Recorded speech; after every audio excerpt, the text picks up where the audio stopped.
Tudo bem, pessoal? Como estamos? Tudo bem? Vamos lá. Estamos hoje, quinta-feira, com um grupo de estudos. Deixa eu ajeitar o microfone aqui, gente, peraí. Com um grupo de estudo. Hoje vai ser mais cedo pelo seguinte, não vai ser às 22 horas. Eu tenho um compromisso hoje e vou precisar estar fora de casa às 22 horas. Então, para evitar que fiquemos sem grupo hoje, eu antecipei para agora. De sorte que quem tiver disponibilidade pode assistir agora e quem não tiver pode assistir de noite. Então, não há prejuízo para ninguém. O importante é nós não perdermos o nosso encontro semanal. Tudo bem? Um abraço ao pessoal de Roraima, tá? Então vamos lá, gente. Vamos trabalhar hoje com crimes contra o patrimônio, especificamente falando, o crime de furto qualificado.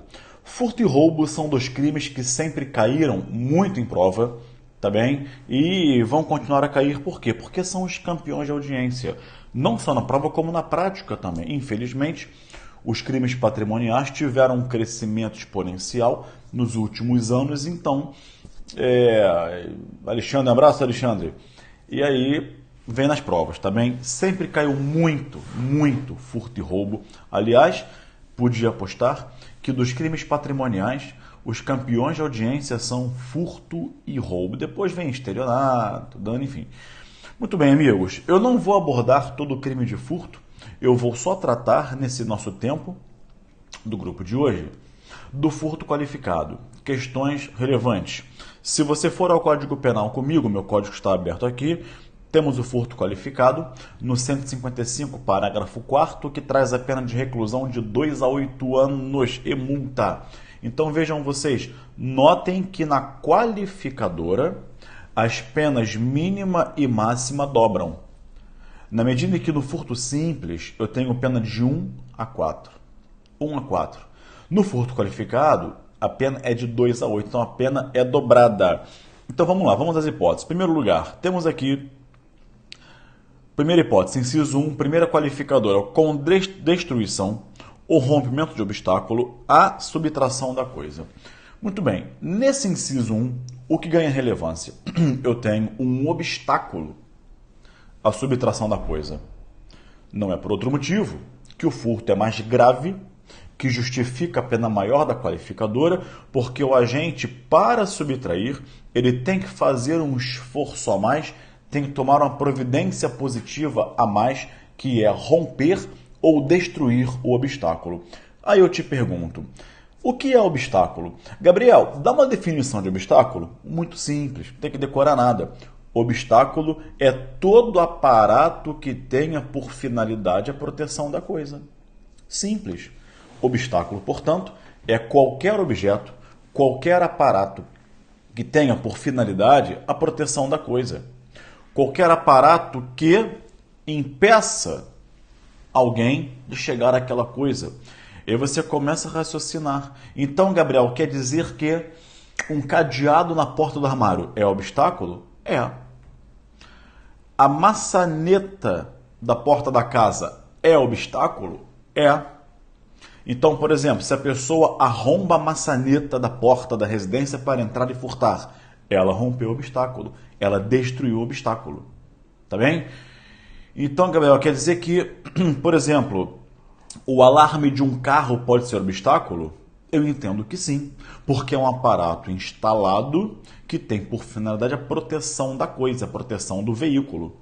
Então, tudo isso, amigos, é obstáculo. E agora uma questão processual muito importante. É necessário o exame de corpo de delito para se provar que se rompeu ou destruiu o obstáculo. Se eu rompo ou se eu destruo um obstáculo, aquele meu rompimento, aquela minha destruição deixa vestígios? Claro que deixa. A janela quebrada, a maçaneta quebrada, a porta arrombada, o cadeado cerrado. Não é? E aí, o artigo 158 do CPP diz assim, abra lá o CPP 158. Quando a infração deixar vestígios, será indispensável o exame de corpo de delito, direto ou indireto, não podendo supri-lo a confissão do acusado. Vou ler de novo o artigo 158. Estou lendo, atenção que eu estou lendo. 158 do CPP. Quando a infração deixar vestígios, será indispensável o exame de corpo de delito, direto ou indireto, não podendo supri-lo a confissão do acusado. Então será necessário o laudo de arrombamento, um laudo para comprovar que o agente rompeu o cadeado, quebrou a fechadura, rompeu a janela, quebrou a janela, tá bem? Então, amigos, tudo isso porque o furto em si pode não deixar vestígios, né? Se eu pego o teu telefone celular da sua bolsa e levo comigo, não tem vestígio nenhum, né? Agora, se eu rompo o obstáculo, se eu pego e corto, serro o cadeado da sua mala, aí eu rompo o obstáculo, tá bem? Mas olha que interessante. Eu dei o conceito, não dei? Obstáculo é todo aparato que tem por finalidade a proteção da coisa. Bota uma vírgula aí agora, amigos. Desde que não a integre.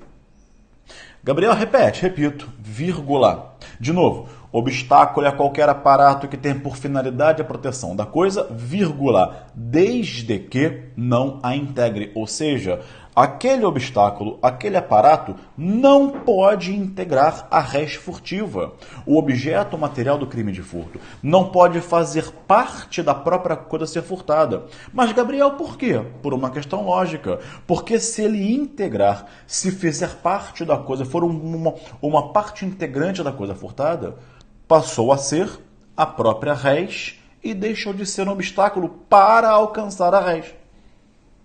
Perceberam isso? Isso fica claro naquele clássico exemplo do vidro do carro.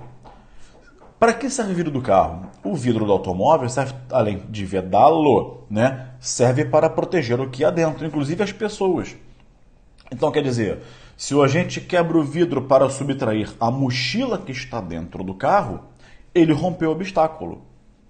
Tá? Furto qualificado. Agora, se ele quebra o vidro do carro para subtrair o carro todo, pergunto-lhes, é obstáculo? Não. Se o vidro integra o carro fazendo parte dele, não é obstáculo, aí será furto simples. É aquela velha discussão da falta de proporcionalidade. Ah, Gabriel, então é melhor para o réu furtar o carro todo? É. Numa brincadeira, ninguém vai incitar os outros a praticarem crimes, né?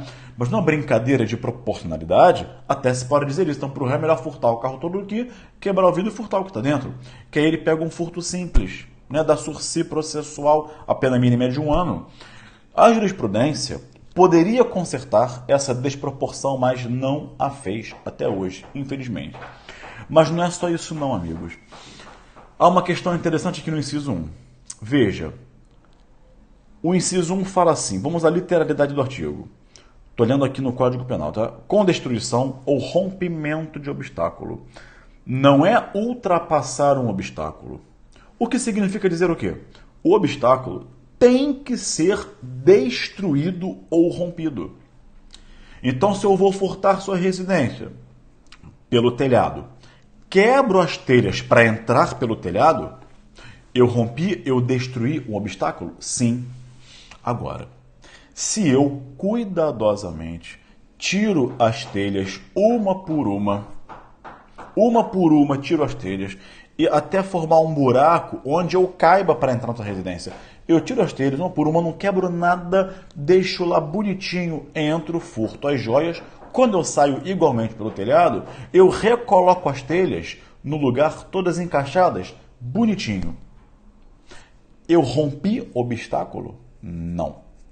Eu destruí obstáculo? Não. Eu ultrapassei um obstáculo, que são as telhas, mas eu não destruí e nem rompi. Logo, nesse caso, não se aplica qualificadora, será um furto simples. E não é outra razão pela qual é necessária a perícia para dizer que o obstáculo foi rompido ou destruído, tá bem? Muito bem. Vamos para o inciso 2. Com abuso de confiança ou mediante fraude, escalada ou destreza.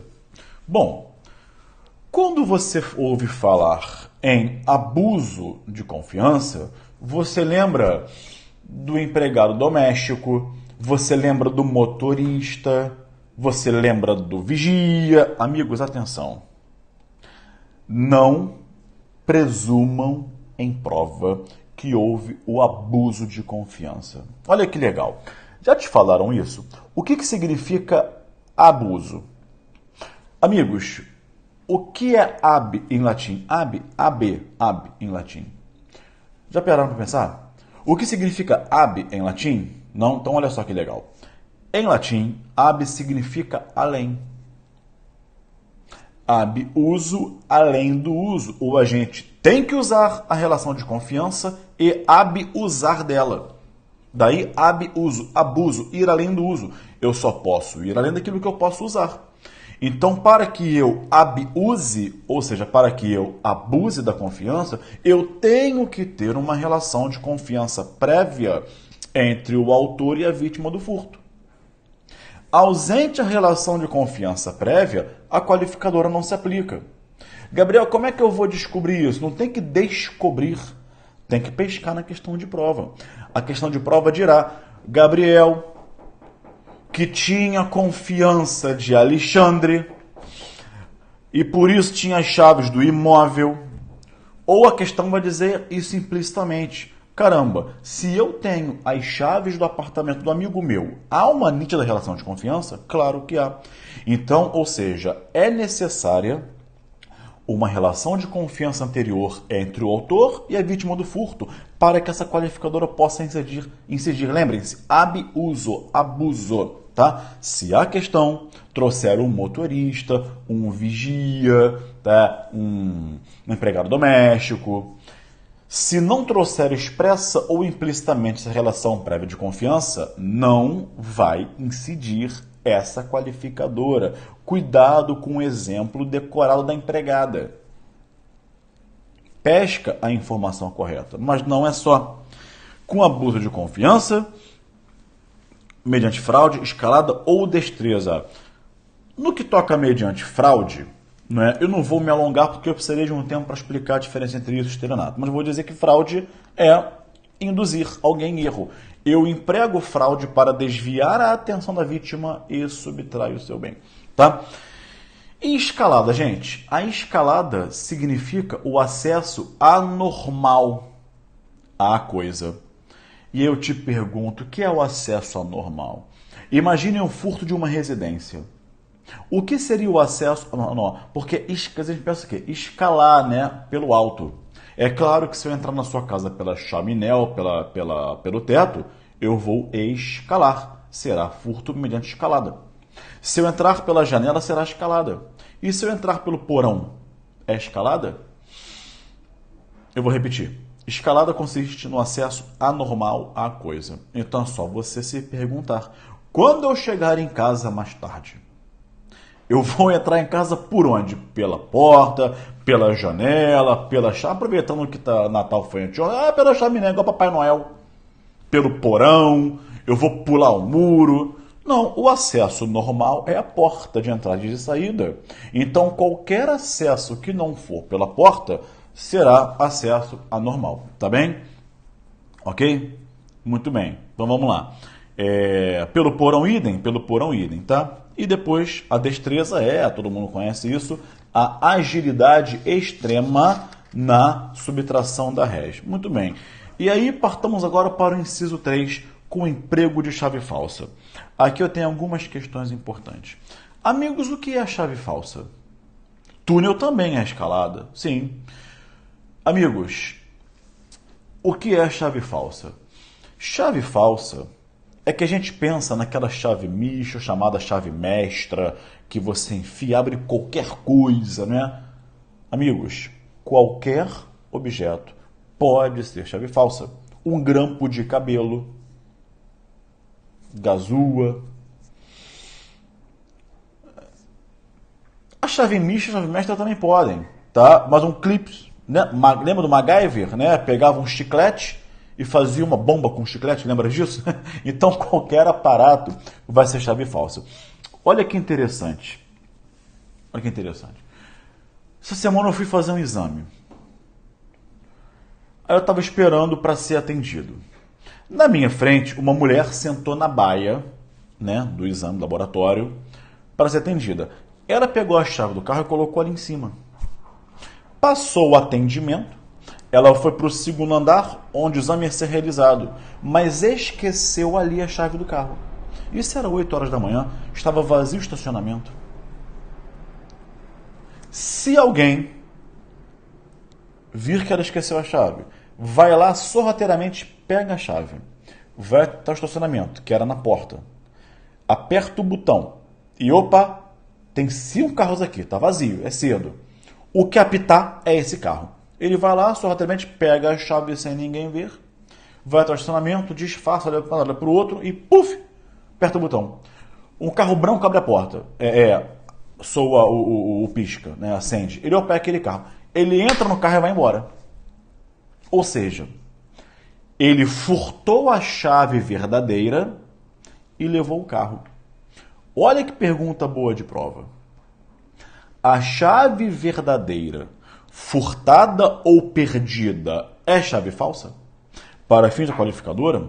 Porque nesse caso concreto, a mulher esqueceu a chave ali. Ele foi lá, subtraiu. Opa, de quem é a chave? Não sei. Ele achou a chave. Ou seja, a chave verdadeira, furtada ou perdida. Alguém que a achou ou alguém que a furtou. Vai, abre o carro e vai embora. Que é furto, é. Mas a pergunta é, incidiria a qualificadora da chave falsa? Sim ou não? Em doutrina, 2 correntes disputam esse tema. Uma primeira posição minoritária entende que é, sim, chave falsa. É. Por que, Gabriel? Porque o que o legislador quis vedar é o acesso ilícito à coisa. Então, se o agente furta a chave ou acha a verdadeira, ele teve o acesso ao carro ilicitamente, então é chave falsa. Essa posição é uma posição minoritária, diria eu, isolada, de Edgar de Magalhães Noronha. Então, Magalhães Noronha sustentava isso. Uma segunda posição entende que não configura chave falsa. Por quê? Porque a chave não é falsa. Essa chave é a verdadeira, que está perdida ou foi furtada. Mas a chave em si, o instrumento em si, é a verdadeira, não é a chave falsa.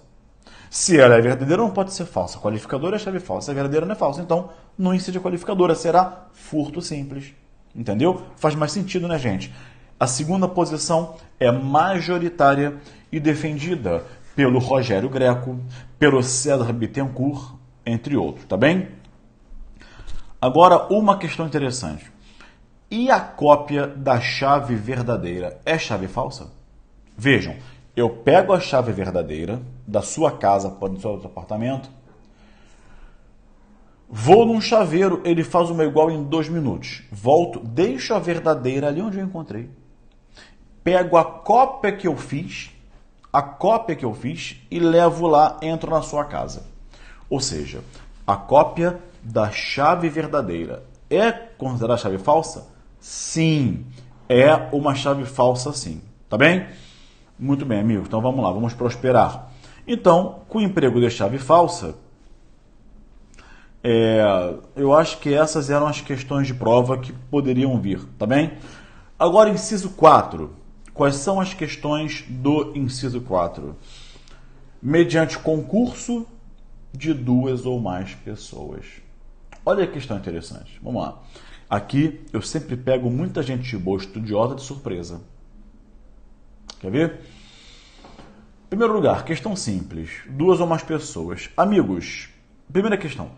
Os penalmente inimputáveis computam-se para fins da formação do concurso de pessoas? Eu e um menor. Concurso de 2 ou mais pessoas. Resposta: sim.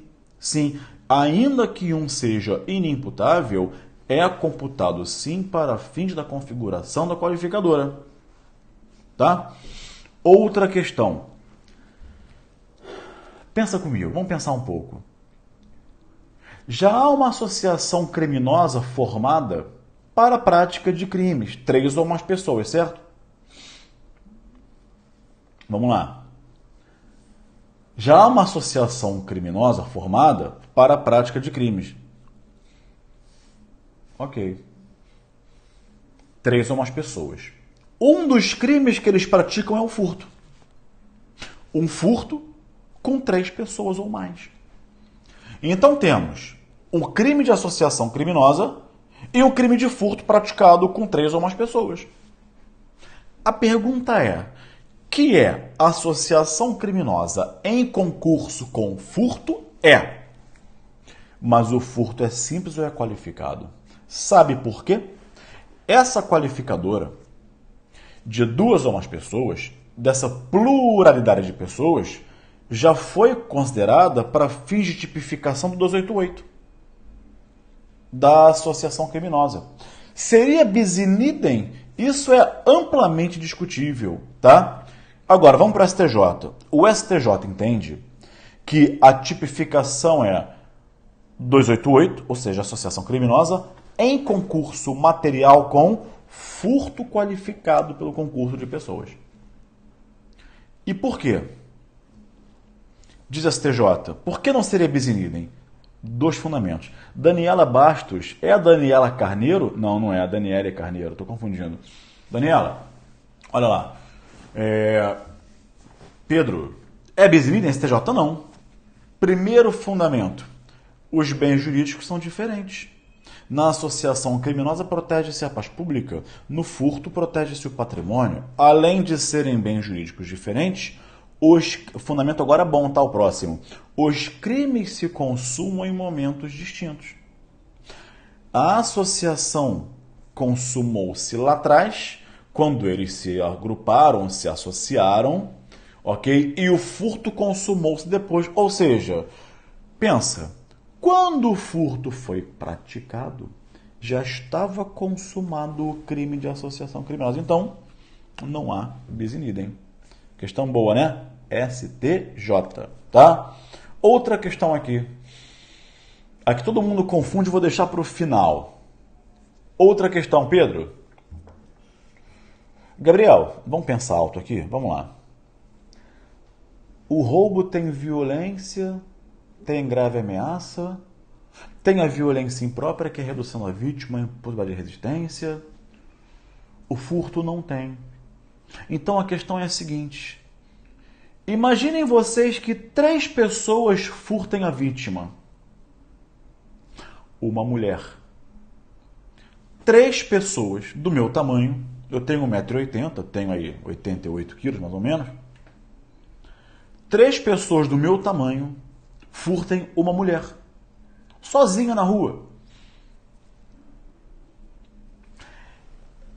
Olha que legal. Olha a questão boa para a prova. Essa pluralidade de pessoas, o fato de haver 3 pessoas, isso configura uma ameaça? Se você disser que sim, eu mudo a tipificação, passa a ser um roubo, porque eu subtraí com ameaça. Viu que legal? Então a pergunta é, no furto qualificado pelo concurso de pessoas, 2 ou mais, a presença de várias pessoas configura uma ameaça à vítima do furto? Se concluirmos que sim, será crime de roubo, subtração com ameaça. E isso já chegou no STJ. O STJ, a meu ver, entende que não. A meu ver, corretamente entende que não. Em primeiro lugar, essa pluralidade de pessoas já é elemento da qualificadora. Até porque, se fosse assim, essa qualificadora seria letra morta. Nunca seria aplicada. Porque sempre que houvesse 2 ou mais pessoas, seria roubo, nunca seria furto qualificado pelo concurso de pessoas. Ou seja, tornaria isso aqui letra morta. Perceberam? Então, o STJ, a meu ver, acertadamente disse que não. Essa pluralidade de pessoas caracterizadora da qualificadora do furto não constitui ameaça para fins de configuração do crime de roubo. Tá bem? Muito bem. E aí, meus amigos, para encerrar, a grande questão que muita gente boa, estudiosa, se confunde. Vamos lá. Vamos ler de novo? Mediante concurso de 2 ou mais pessoas. E aí? Eu estou aqui olhando para a lei e estou tentando achar aqui a resposta. Sabe por quê? Pelo seguinte. É necessário, porque a lei só fala isso, de novo, mediante o concurso de 2 ou mais pessoas. É necessário que as 2 ou mais pessoas estejam executando o crime de furto pessoalmente para a qualificadora incidir? Ou basta que uma esteja executando e a outra não?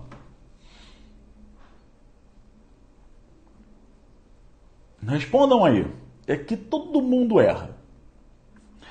A pergunta é, na qualificadora do concurso de pessoas, é necessário que todos estejam praticando o crime de furto, executando-o pessoalmente, para que a qualificadora incida, ou seja, 2 pessoas, ou não, basta que uma esteja executando o crime. Ou seja, você e eu vamos furtar uma residência, eu fico do lado de fora e você entra. Não estão os 2 executando pessoalmente, estão? Não. E aí, gente, a questão é controvertida. Altamente controvertida, tá? Uma primeira posição entende que basta uma pessoa praticando o furto. Eu não preciso que as 2 executem a subtração pessoalmente. Se uma, por exemplo, executar e a outra ficar de vigília, a qualificadora incide.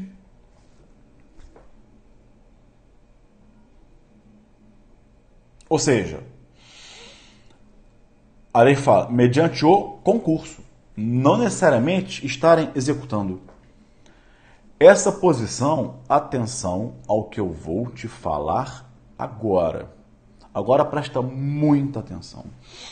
Essa posição, ela é minoritária.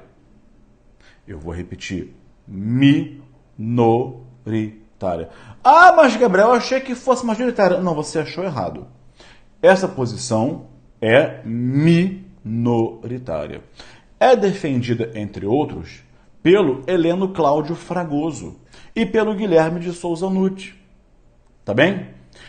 Uma segunda posição amplamente dominante entende que, para a incidência da qualificadora, é necessário, sim, que as 2 ou mais pessoas estejam executando a subtração pessoalmente. É necessário, sim. Quando a lei falou mediante o concurso, entenda-se, durante a execução. Não é loucura. Não é loucura não, Juliano. É interpretação, tá? Talvez você até hoje tenha ouvido falar ao contrário. Mas não é loucura. Concurso para o crime.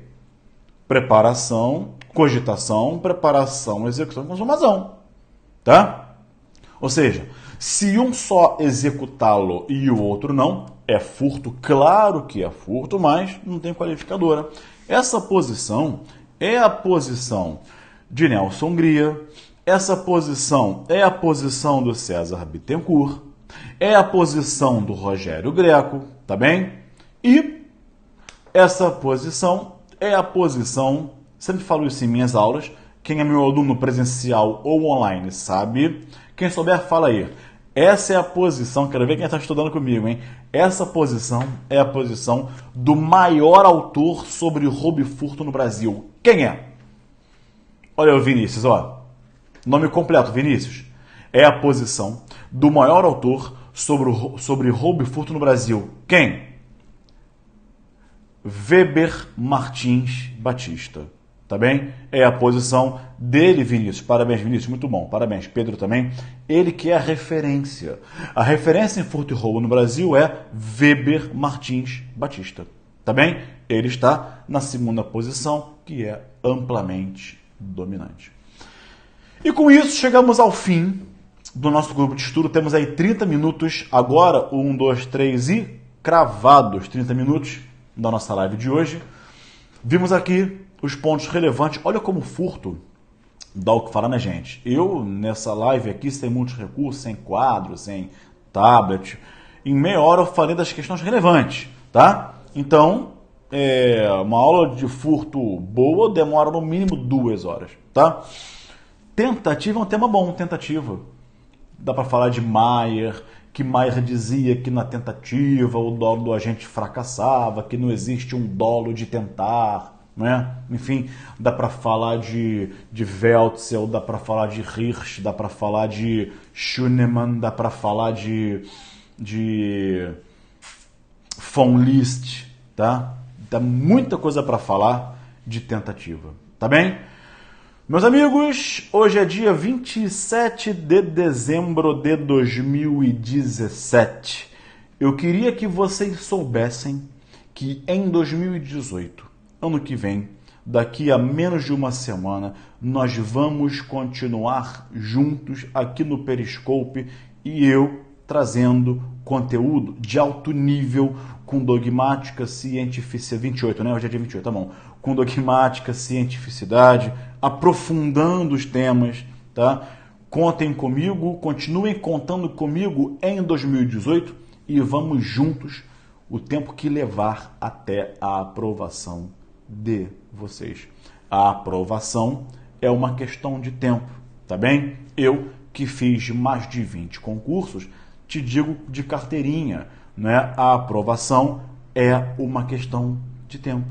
O que você tem que fazer até lá? Você tem que estudar, tá bem? Então, meus amigos, a vocês, feliz ano novo, que vocês estabeleçam metas para o ano que vem e que consigam cumpri-las. E vou encerrar com a minha frase célebre, que vocês certamente já ouviram alguém falar por aí, uns sabem que é minha, outros não sabem, fiquem sabendo agora. Todo esforço será bem recompensado. Tá bem? Eu vou repetir minha frase de vida. Todo esforço será bem recompensado. Feliz ano novo. Obrigado pela presença, pela companhia nessas lives de 2017. Ano que vem estaremos juntos novamente. Um abraço e até lá.